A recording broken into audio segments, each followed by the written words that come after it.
In today's video, I'm going to teach you how to upload image in Perplexity. By the end, you'll know exactly where to click and what to expect so you can share an image with Perplexity and get helpful answers about it. I'll walk you through the interface, offer a few quick tips, and keep everything simple and clear. Start by opening your preferred web browser and heading to the Perplexity website. You can use desktop or mobile. The process is very similar. If you already have an account, make sure you're signed in so your uploads are saved with your conversations. If you're new, you can continue as a guest in many cases, but signing in helps you keep track of your chats.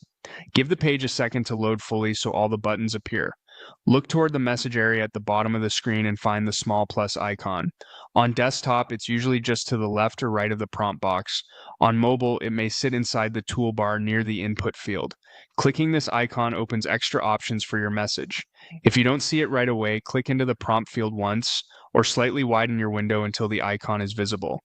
From the menu that appears, choose Upload Files or Images. This will open your system's file picker. Navigate to the folder where your image is stored and select it. Common formats like JPG and PNG work well. If you have multiple images, you can often add more than one before submitting. A quick tip: use clear file names so you can recognize images at a glance, and keep file sizes reasonable to speed up the upload. After selecting the image, you can type a short message that tells Perplexity what you want to learn, such as identifying objects, extracting text, or summarizing a chart. When your image is attached and your message looks good, click Submit. You'll see the image preview appear in the chat, and Perplexity will begin analyzing it. The response may take a moment depending on your connection and the image size. If the first answer misses the mark, send a quick follow-up explaining what you want it to focus on.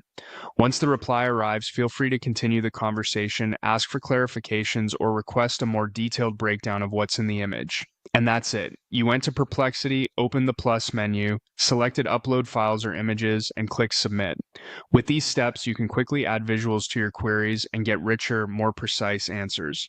Thanks for watching, and happy exploring.